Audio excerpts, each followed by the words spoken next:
Australian Prime Minister Anthony Albanese has called for urgent action to improve the lives of Indigenous Australians.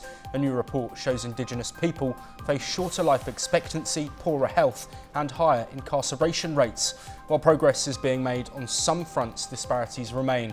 This includes a life expectancy gap of around 8 years and high rates of diseases like rheumatic heart disease. The Prime Minister stressed that Australia must close the gap between Indigenous and non-Indigenous communities. Police in Bangladesh have arrested over 1,300 people in Operation Devil Hunt, targeting gangs linked to the ousted regime of Sheikh Hasina.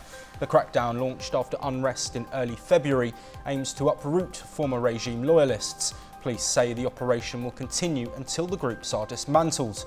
The unrest was triggered by reports that Hasina, in exile in India, would broadcast from Facebook. This led to protests and the destruction of buildings tied to her family, including the Museum of Bangladesh's first president. Beijing has condemned a joint US-Japan statement criticising its actions in the South China Sea.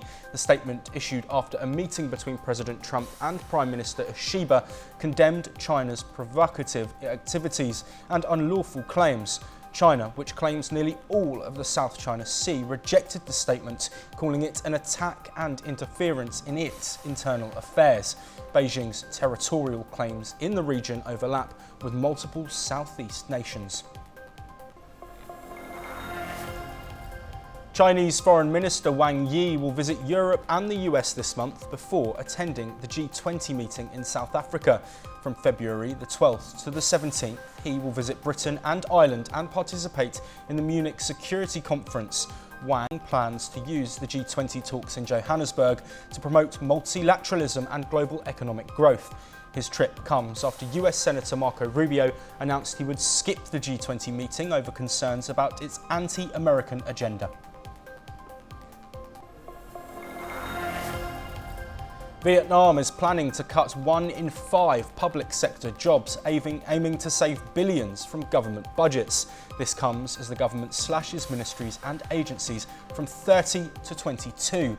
The move is part of a larger reform described as a revolution by officials. Top leader To Lam emphasises the need for change, saying the public sector shouldn't be a haven for weak officials.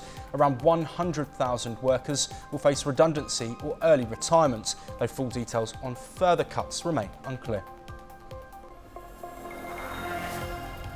Indonesia has launched a new health checkup program offering free screenings for all citizens.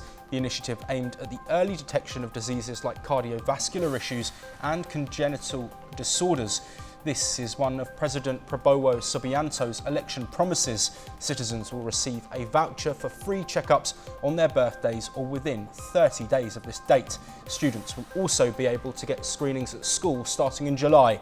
This initiative follows Prabowo's other social welfare measures, including a free meal program to combat malnutrition.